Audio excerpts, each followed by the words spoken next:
Last lecture में हमने calculation of electric flux due to small surface area, small surface area की वजह से इलेक्ट्रिक फ्लक्स निकालना हम लोग सीखे।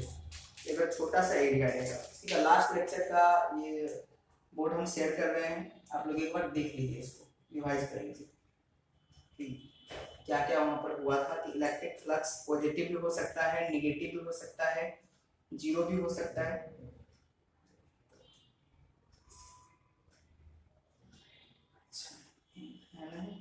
तो ये हो सकता है। यूनिट क्या होगा इसका? Electric flux scalar physical quantity है और इसका डायमेंशन ये होगा। इलेक्ट्रिक फ्लक्स का फॉर्मूला होता है फाई ए कॉस थीटा। ये चीजें, इतनी चीजें हम बता चुके हैं। आज हम लोग पढ़ने वाले हैं कि electric flux due to large surface area, इसको हटाते हैं, और electric flux due to large surface area, ठीक है।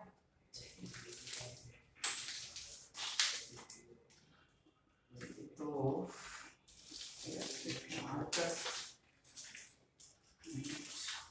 देखिए, आप लोग नोट कीजिए इलेक्ट्रिक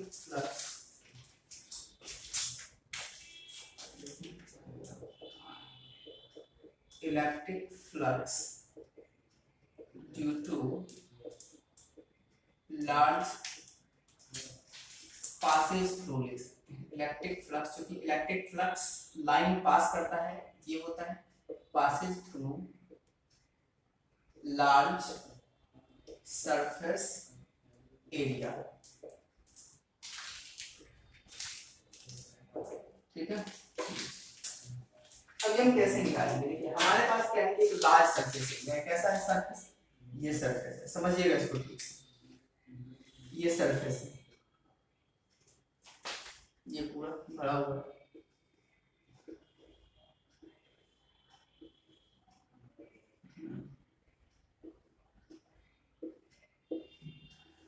ये सरफेस है, ठीक है। अब देखिए यहाँ पर क्या क्या है, एक कोई चार्ज रखा हुआ है, क्यू चार्ज रखा हुआ है। तो इस क्यू चार्ज की वजह से इलेक्ट्रिक फील्ड लाइन फैलेगा चारों डायरेक्शन में। बताए थे इलेक्ट्रिक फील्ड लाइन इधर भी होगा, हर जगह होगा, ठीक है। इसको हम नहीं लेते हैं क्योंकि हम लोग को क्या निकालना है? फ्लक्स निकालना है। और फ्लक्स निकालना है तो जो फील्ड लाइन इससे पास करेगा उसी से हम फ्लक्स निकालेंगे। तो इस कंडीशन में, और ये क्या हमारा लार्ज एरिया है, तो हमको पता क्या है स्मॉल एरिया की वजह से, तो हम लोग क्या करते हैं, एक छोटा सा एरिया, एलिमेंटल एरिया कंसीडर कर लेते हैं। This is the elemental area, ये इलेक्ट्रिक फील्ड है, ठीक है। और हम लोग क्या करते हैं, तरीका क्या है निकालने का? एक इलेक्ट्रिक, यहाँ पर जो है ये एरिया, इसका एरिया वेक्टर किधर होगा? इधर होगा, ठीक इसके परपेंडिकुलर, ये वाले के परपेंडिकुलर। इलेक्ट्रिक फील्ड वेक्टर तो इसकी वजह से निकल रहा है और यहाँ पे जा रहा है, इसके बीच का एंगल थीटा है। मतलब ये हम लोग क्या मान लिए हैं?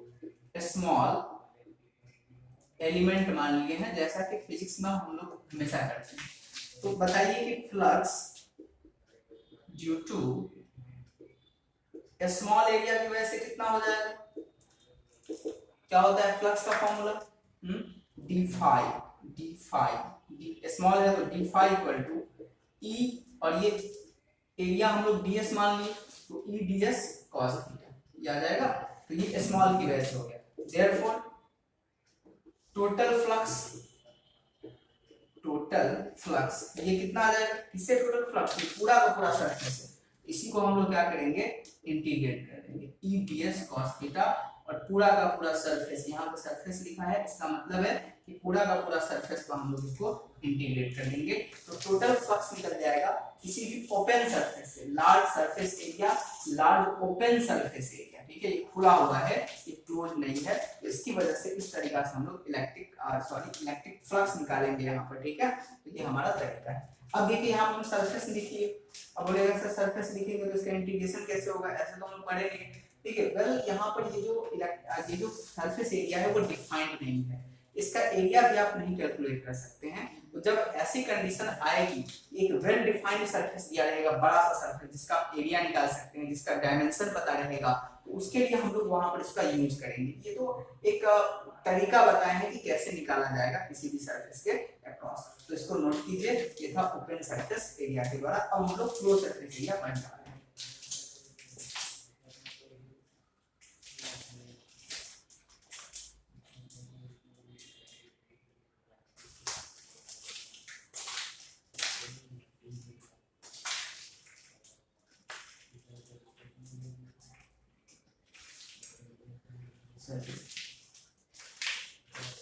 अब यहाँ पर इलेक्ट्रिक फ्लक्स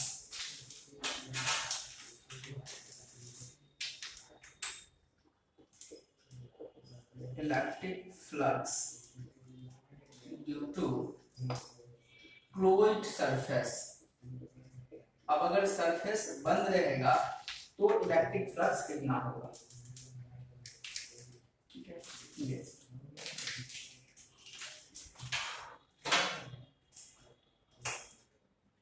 इसको समझना है अच्छे से। हम क्या करते हैं, एक क्लोज सरफेस यहाँ पे मान लेते हैं। क्या ये बंद सरफेस है, ठीक है। This is a close surface. Copy कलम छोड़िए अभी और इसको समझिए, क्लोज सरफेस। अब जब ये क्लोज सरफेस है तो जो चार्ज जिसकी वजह से इलेक्ट्रिक फील्ड लाइन प्रोड्यूस होता है, ऐसा तो होगा नहीं कि इलेक्ट्रिक फील्ड लाइन अपने आप प्रोड्यूस हो, कहीं ना कहीं चार्ज होना चाहिए। तो इस कंडीशन में यहाँ पर चार्ज या तो इस सरफेस के बाहर हो सकता है या फिर इस सरफेस के अंदर हो सकता है। तो पहले हम लोग क्या करते हैं, चार्ज को आउटसाइड रखते हैं। पहला केस की आउटसाइड चार्ज, दोनों में हम लोग देखते हैं, दोनों को सीखते हैं। आउटसाइड चार्ज, यहाँ पर चार्ज, इसकी वजह से इलेक्ट्रिक फील्ड लाइन डेवलप होगा, बहुत सारा होगा। चलिए हम दो फील्ड लाइन पर स्टडी करते हैं, बाकी को जनरलाइज करते हैं, क्योंकि ये भी तो एक बड़ा सरफेस एरिया है। और जब भी हम बड़ा सरफेस एरिया की वजह से निकालेंगे तो छोटा सा एलिमेंटल पोर्शन लेंगे और उसके वजह से निकाल के उसको इंटीग्रेट कर देंगे। तो चलिए ये लाइन जा रहा है, एक सरफेस हम लोग यहाँ पे लेंगे छोटा सा मान लीजिए, और एक हम लोग यहाँ पर मान लीजिए, दो ले लिए। वजह क्या है कि देखिए इस सरफेस पर क्या है कि ये अंदर की तरफ जा रहा है फील्ड लाइन, और यहाँ पर बाहर की तरफ निकल रहा है। यहाँ पर भी क्या हो रहा है, अगर वही चीज करेंगे, अंदर की तरफ जा रहा है और यहाँ पर क्या हो रहा है, बाहर की तरफ निकल रहा है सरफेस। इसी दोनों को चलिए यहाँ पर भी ले लेते हैं, कोई दिक्कत नहीं, यहाँ पर भी ले लेते हैं, स्टडी करते हैं। इसका एरिया हम लोग DS1 कर लेते हैं, इसका एरिया हम लोग DS2 कर लेते हैं, इसका एरिया हम लोग DS3 कर लेते हैं, और इसका एरिया हम लोग DS4 कर देते हैं स्मॉल से। यहाँ पर इलेक्ट्रिक फील्ड E1 कर देते हैं, यहाँ पर इलेक्ट्रिक फील्ड E2, अलग अलग होगा ना, ये इतना ही दूरी पे है, इतना दूरी पे। यहाँ पर इलेक्ट्रिक फील्ड E3 कर देते हैं, यहाँ पर इलेक्ट्रिक फील्ड E4 कर देते हैं। चलिए ठीक है। अब यहाँ पर जो एरिया है इसका डायरेक्शन किधर होगा, तो अच्छा ये जब क्लोज सरफेस है तो इसको आप कहाँ से देखेंगे, अंदर घुस के देखेंगे या बाहर से यहाँ से देखेंगे, इसको यहीं से देखेंगे, इसको यहाँ से देखेंगे, इसको कोई भी यहाँ से देखेगा, इसको कोई भी यहाँ से देखेगा। तो आप इसको यहाँ से देख रहे हैं तो इसका एरिया वेक्टर किधर होगा, ठीक इसके परपेंडिकुलर, ये वाला लाइन के, इस लाइन के नहीं, ये इसके परपेंडिकुलर, इसके परपेंडिकुलर एरिया, या ये हो गया, ठीक है। ये DS1 का ये क्या होगा, वेक्टर का साइन, और इसके बीच के एंगल क्या है, मान लेते हैं θ1। इसी प्रकार से यहाँ से आप देखेंगे तो देखिए ये परपेंडिकुलर है, तो ये वाला DS2 आ गया, और ये क्या मान लिए, थीटा। समझिएगा इसी फिगर में सब कुछ रखा हुआ है। अब इसमें क्या करेंगे, यहाँ से देखेंगे तो इसका एरिया वेक्टर इधर बाहर की तरफ DS3, और ये कितना हो जाएगा, θ3, और ये क्या है, इधर की तरफ है DS4, और ये क्या हो जाएगा, थीटा। 4 एलिमेंटल पोर्शन हम लोग कंसीडर किए।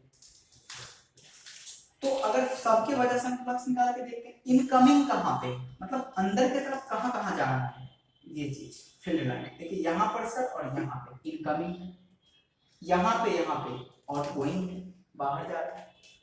तो हम क्या लिख सकते हैं कि सर फ्लक्स अगर आप 1 नंबर की वजह से निकालेंगे, 1 नंबर कौन सा, ये वाला, और 3 नंबर, ये तीनों क्या है, अंदर की तरफ फील्ड लाइन जा रहा है, तो ऐसे लिख देते हैं, फाई जो यहाँ पर है एलिमेंटल की वजह से इनकमिंग, जो अंदर की तरफ जा रहा है, इनवार्ड, ठीक है।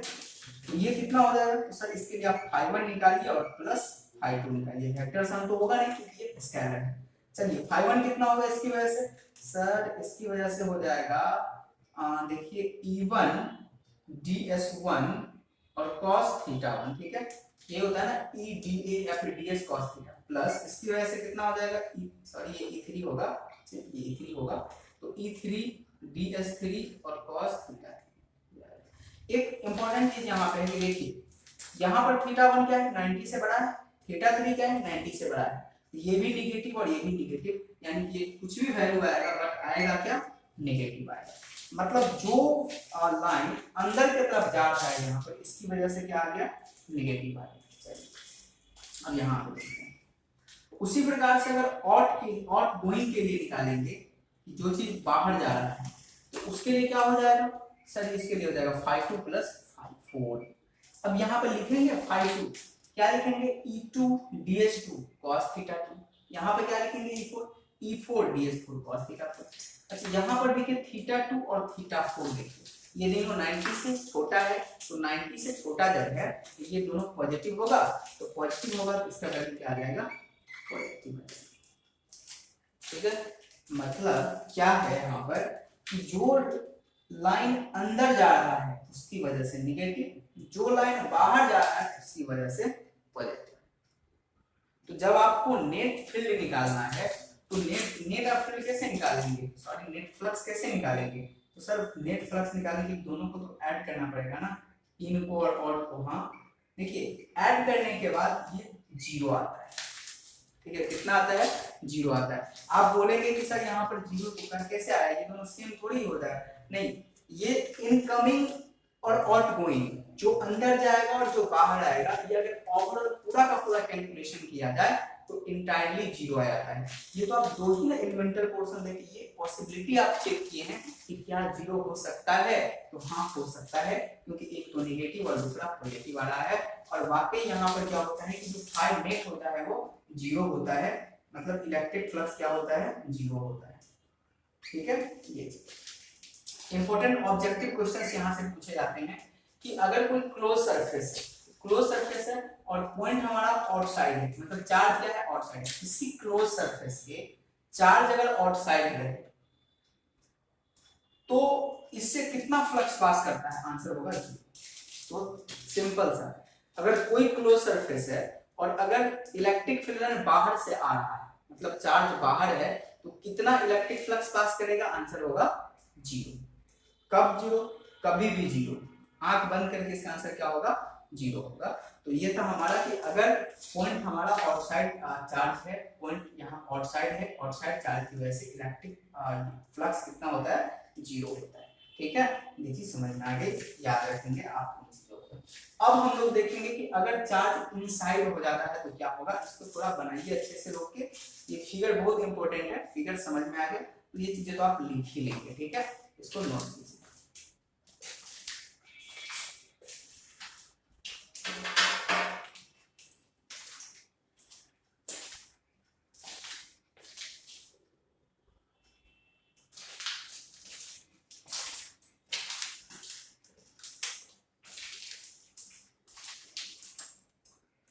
हटाते हैं इसको।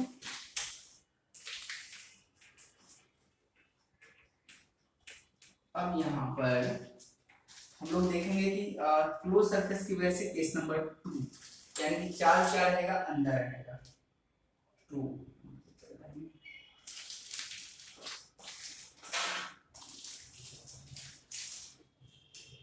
2 नंबर इनसाइड चार्ज, चार्ज क्या है, इनसाइड। फिर से यहाँ पर क्या है तो समझना ये चीज, चलिए फिर से हम क्या करते हैं, क्लोज सरफेस कंसीडर करते हैं, this is a close surface. अब चार्ज हम लोग यहाँ पर लेते हैं, लोग चार्ज यहाँ पर, ठीक है। यहाँ पर एक क्वेश्चन पूछा जा सकता है कि क्या यहाँ पर जीरो की पॉसिबिलिटी है, इसको हम लोग थोड़ा चेक करते हैं। यहाँ देखिए ये जो क्लोज सरफेस है, ये क्लोज सरफेस है और यहाँ चार्ज रखा हुआ है, फील्ड लाइन कैसे पास करेगा, ऐसे सर जाएगा, जाएगा ना, ऐसे जाएगा, बहुत सारा जाएगा, ये ऐसे जाएगा। पूछेगा कि इलेक्ट्रिक फ्लक्स कितना है, इसका मतलब है कि इस पूरे के पूरे सरफेस से, इसी क्लोज सरफेस से ड्यू टू इनसाइड चार्ज कितना फ्लक्स पास करता है। तो यहाँ पर देखिए ये भी क्या हो रहा है, यहाँ पर भी बाहर जा रहा है, यहाँ पर भी बाहर जा रहा है, यहाँ भी बाहर जा रहा है, यहाँ भी बाहर जा रहा है, यहाँ भी बाहर, हर जगह बाहर जा रहा है, तो हर जगह पॉजिटिव। इससे पहले वाले केस में जब चार्ज बगल में होता था, इसके बाहर होता था, तो एक की वजह से पॉजिटिव नेगेटिव, दूसरा की वजह से पॉजिटिव होता था अभी, लेकिन यहाँ पर हर जगह पॉजिटिव, मतलब यहाँ पर फ्लक्स सर जीरो नहीं हो सकता है।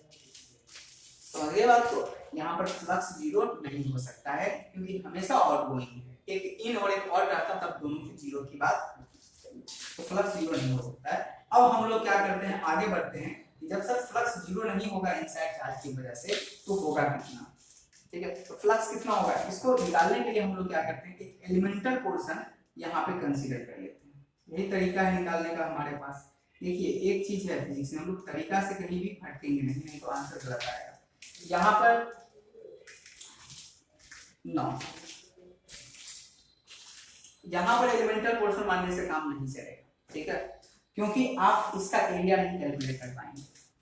कर पाएंगे इसका एरिया, कोई तरीका है तो इसका एरिया कैलकुलेट कर पाए नहीं, तो यहाँ से एलिमेंटल पोर्शन मानने से काम नहीं चलेगा। तो करते क्या है, देखिए हम मान लेते हैं कि ये जो सेंटर मान लेते हैं और यहाँ से r रेडियस का एक हाइपोथेटिकल स्फीयर खींच लेते हैं, ये स्फीयर अपने मन से हम लोग खींच लिए। अब इससे क्या होगा, एक बात बताइए कि इस सरफेस से जितना लाइन पास करेगा, क्या इससे भी उतना ही पास करेगा या फिर कम या ज्यादा करेगा, तो चीजों को दिमाग में जोड़ दीजिए। आंसर है कि उतना ही पास करेगा। कैसे, सर यहाँ से जितना निकलेगा वही ना यहाँ पे जाएगा, है ना। तो अगर हम इसी सरफेस की वजह से फ्लक्स निकाल ले तो इसके वजह से भी निकल जाएगा। ये जो हाइपोथेटिकल, ये स्फेरिकल सरफेस जो है हाइपोथेटिकल, अगर इसी वजह से हम लोग निकाल ले, इसी से कितना पास करता है फ्लक्स, ये निकाल ले तो इससे भी निकल जाएगा, है ना। तो अब हम लोग क्या करते हैं कि यहाँ पर एक एलिमेंटल पोर्शन कंसीडर कर लेते हैं। आप यहाँ पर भी कर सकते हैं, यहाँ भी कहीं भी कर सकते हैं। ये मान लेते हैं एरिया है ds, इलेक्ट्रिक फील्ड वेक्टर इधर है, E मान लेते हैं। देखिए अब यहाँ पर Q चार्ज है और ये R डिस्टेंस पर है ना, इलेक्ट्रिक फील्ड वेक्टर। तो ये जो लाइन है नॉर्मल कौन सा होगा, सेंटर से ही पास करेगा, तो ये भी इधर ही है और ds भी इधर ही है, एरिया वेक्टर इधर ही है और इलेक्ट्रिक फील्ड भी इधर ही है, मतलब दोनों के बीच का एंगल कितना है, यहाँ पर 0 डिग्री है दोनों के बीच का एंगल। तो इलेक्ट्रिक फ्लक्स सबसे पहले किससे निकालते हैं, थ्रू ds एरिया। एक छोटा सा एरिया हम लोग माने हैं ds, ये वाला, इसकी वजह से क्या होगा, e ds cos थीटा आ जाएगा। अब देखिए e ds cos, यहाँ पर क्या है, इलेक्ट्रिक फील्ड भी इधर ही है और एरिया भी इधर ही है, दोनों के बीच का एंगल 0 डिग्री यानी कि 1 e ds। ये किसकी वजह से आया, तो सर ये आया ds एरिया की वजह से, छोटे से एरिया की वजह से। तो therefore total flux passes through closed surface, close surface की वजह से टोटल कितना पास करेगा, सर आप इसी को इंटीग्रेट कर दीजिए, ई डी एस, इसी को आप क्या कर दीजिए, इंटीग्रेट कर दीजिए। चलिए इंटीग्रेट कीजिए तो कितना आएगा, ई का वैल्यू रखिए। अगर यहाँ पर क्यू चार्ज है तो आर डिस्टेंस पे इलेक्ट्रिक फील्ड डेंसिटी कितना होता है, क्यू चार्ज है तो आर डिस्टेंस पर इलेक्ट्रिक फील्ड डेंसिटी कितना होगा, क्यू चार्ज है तो आर डिस्टेंस पर electric field density q by 4 pi epsilon naught r square। याद नहीं रखेंगे नहीं बनेगा, तो देयरफॉर ये कितना आ जाएगा, q by 4 by epsilon not r square into ds। ये आ गया। अब क्या करेंगे हम लोग, इसको सोल्व कर लेते हैं, नेट फ्लक्स निकल जाएगा इनसाइड चार्ज की वजह से, यहाँ कर देते हैं हम लोग, ठीक है। तो चलिए फाई नेट कितना हो जाएगा, Q को बाहर कर लेते हैं, यहाँ पर Q रखा हुआ है, बाय 4 पाई एप्सिलॉन नॉट भी बाहर कर लेते हैं। R क्या है आपका, R माना हुआ चीज है ना, R हम लोग मान के रखे हैं कि R रेडियस का एक हाइपोथेटिकल स्फेरिकल सरफेस लिए हैं, तो R वेरिएबल हो गया, तो R को हम लोग बाहर नहीं करेंगे। लेकिन ds क्या है, छोटा सा एरिया है, अगर इसको आप इंटीग्रेट करते हैं ds को, तो ये इस सरफेस का जो माना हुआ सरफेस है, ds किस सरफेस पर है, इस माने हुए सरफेस का टोटल एरिया दे देगा सरफेस एरिया, तो टोटल सरफेस एरिया इसका कितना हो जाएगा 4 पाई r स्क्वायर, इसी भी स्फीयर का होता है, और नीचे है r स्क्वायर, ये r स्क्वायर कैंसिल, 4 पाई से 4 पाई कैंसिल, यानी कि फाई नेट इक्वल टू कितना आ जाएगा q बाय एप्सिलॉन। इतना सिंपल सा यहाँ पर आंसर आया कि अगर किसी सरफेस के अंदर, कोई भी सरफेस के अंदर, किसी क्लोज सरफेस के अंदर अगर q चार्ज है उसके अंदर में, तो इसकी वजह से कितना फ्लक्स पास करेगा q बाय एप्सिलॉन, इसकी वजह से कितना पास करेगा q बाय एप्सिलॉन पास करेगा, ठीक है। ये मतलब अगर आपसे एक ये पूछा जाए कि सर एक और क्लोज, ये समझ में आ गया ना, अब एक और सरफेस है, ये ध्यान रखिएगा इंपॉर्टेंट है, एक और सरफेस है आपके पास, ये इसको लिख लेते हैं, अब हटाते हैं और दिखाते हैं आगे।